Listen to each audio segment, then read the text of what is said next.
curious about what you said about, the role of talent and, versus the mental side of it and how people enter the pipeline and become top flight footballers. Yeah. There's a question I ask everybody. I do have a follow-up. He loves this question. I know. Yeah. Literally everyone. How old were you? And you have to be honest about this. Yeah. When you were suddenly not the best player on your team anymore. So Zlatan said never. Yeah. Zlatan said he was always the best. So but objectively, was there a time when you came through? Was it when you moved to Anderlecht? Was it later? When you said, and obviously, there might have been more skilled, more technically gifted, or whatever. When you said, people are just better than me. Sami Khedira said, I think the Germany under 16 team, Kevin Prince Boateng, was just like Khedira said, I was really good. Yeah. But he said, I saw him train and said, okay. I met somebody much better than me. Kevin Prince was just better than me. No, for me, about every year in the start. Really? Even when you were because 10, you 11, were a prodigy. When you went to Hamburg. But because I was always put in categories above my age. Okay. So, when I was 10, I was playing with the 12s. When I was 12, I was playing with the 14s. So I was always the one that had to work harder I was never the strongest one in the beginning. Talent-wise, maybe, because otherwise you don't get put in a high category. But I was never the strongest one. But by the end of the season, I was.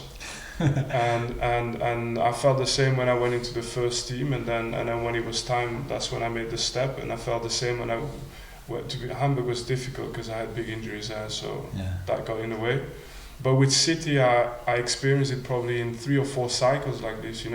The first time I got there, I felt comfortable straight away. Then comes the first wave of transfer: Nigel Young, Shea Given, Craig Bellamy, Adebayor, and I'm like, this is better than me. And then I just, I grind my way through, and I was already a leader for that team as well. And then comes the next wave: Tevez, David Silva, and all these guys. And I'm like, and it kept going. And then came the Pep era and so on. But I don't think I felt that they were. But by then I got in such a routine of okay, they're better than me right now.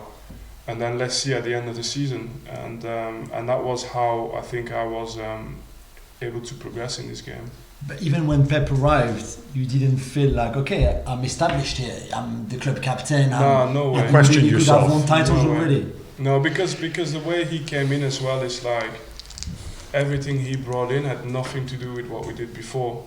So there was a new kind of order coming in, trophies, it doesn't matter, he's won more than everybody else, and also I think the way he played, none of us really had been able to show whether we were footballers that could do it or not, because we played in such a different way, so everybody had to kind of prove himself. And then of course you got the first thing where you see fullbacks putting diagonal, you see fullbacks going into midfield, centre backs sometimes being midfielders, and then you see these diagonals to the pockets, and you see this when you have to go to the play, and at the last moment you make a choice to pass forward or to pass sideways and so on. So all these things, but I learned, and I had a very good football education that I received from Anderlecht, to be honest. That already actually was there somewhere in the background to help me out, of course. I'm really curious about that you were questioning yourself, and you had this, and you used that as a stimulus to drive you. You didn't take for granted, and you touched upon confidence before. One thing that I often find, having lived in England for many years, is when I see ex-players talk, and English ex-players especially, they always talk about the importance of confidence, and if he loses his confidence, and I feel like, for example, the England national team need confidence. Yeah. I'm Italian. We do the opposite. We produce when everybody says that they're rubbish, when the president of the club sends the ultras to the training ground. I don't know if Burnley's ultras ever come here to scare the players into getting a result in the big derby. It's almost like they want to knock you down to get a reaction. That's one way of motivating people. The other way is telling them, you're good enough, you're smart enough, you got this, it's going to be fine. Obviously, you're going to tell me, as a manager, maybe you don't give the same message to every person. Maybe there's a balance in between. No, I think you try and ride the wave a little bit of sometimes it's just a moment. The triggers could be different. It could be like, a strong reminder. It could be an arm run, and I think these different. You try and catch the wave of what you think your team will respond to the best. Ultimately, you want performance, but I think confidence, and I'm a big believer in that. I think it can only be a bonus in your career. Anybody that says to me, I need confidence to play, I'm trying to make them understand how important it is to not rely on confidence. Because confidence comes and goes. You could wake up in the morning, you have an argument at home with your wife, and your confidence could go.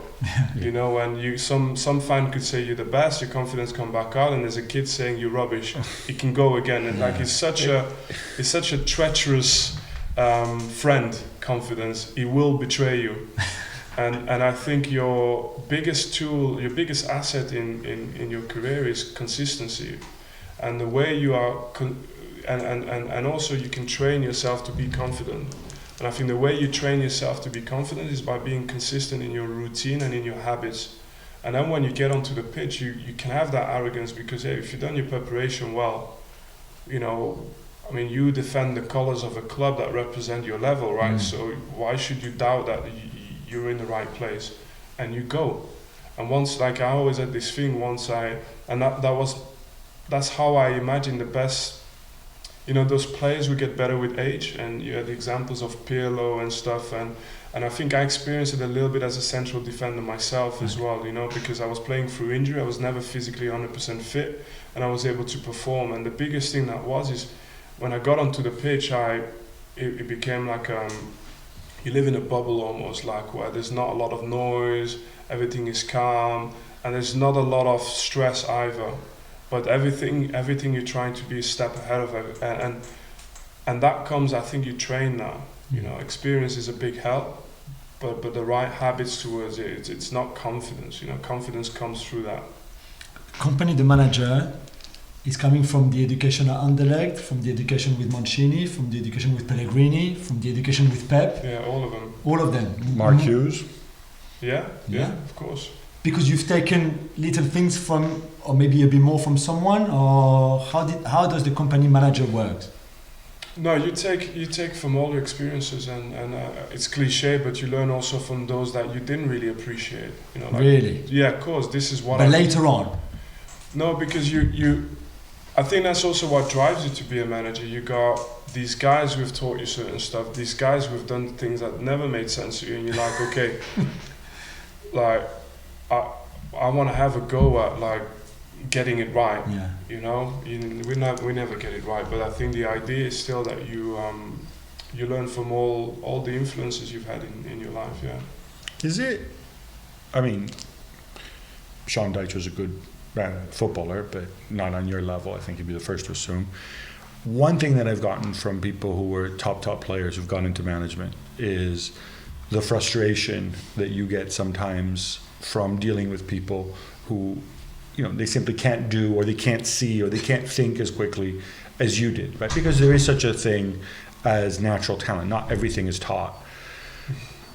Do you experience that? Maybe with a center back or whatever, and the guy just says, hey, look, I can't do what you did. Yeah, but I think there's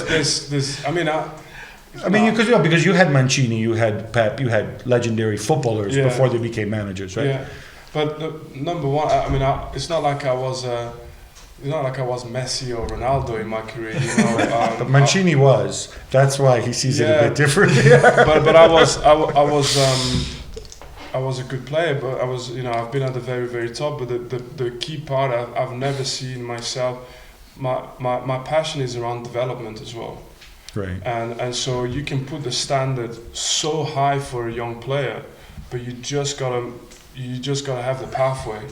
And then as well, you've got to monitor the standards, the habits. That's the biggest thing to progression. It's like, okay, you fail. Have you been in the right position? So should I be lenient on the position, or should I be hard on it? Of course, you're hard on the position. I'm most lenient about a guy. If a guy misses the goal from here to the camera, I don't get frustrated. I get frustrated if he's not in the right position. Yeah. And because that's something he can control. Yeah. And especially the way I think we select them, I think we feel comfortable that the players that we select have got a physical capacity to get there as well, which is an important thing of being in the right position. You have to be able to do it. So I focus on that. Have you been in the right position? Have you had the right body angle? Have you had the right approach to execute? I try and give advice on that. And I look, if you score 3 out of 10, that's why you're with us. And when the day you score 7 out of 10, off you go. But you got to be in the right position. You got to have those 10 chances. But you get frustrated because Mancini and Pep are tough. They can be tough. Are you tough as well? Or are you always trying to be more nurturing? No, I think you have to make the assessment of what's the best version of you. What's the best version of you? And once you've got an idea of this, and you don't make your idea yourself. I speak about every player with Craig Bellamy and Mike Jackson and my coaching staff, Floybert and Galula, and we've all played at different levels. Yeah. And once we've got the assessment of what we think is the quality right now and the talents or the potential for the future, then you've got to be, you've got to push the players. We're here to push players to their maximum of what they can do. Thanks so much for watching ESPN on YouTube. And for more sports highlights and analysis, be sure to download the ESPN app. And for premium content and live streaming, subscribe to ESPN Plus.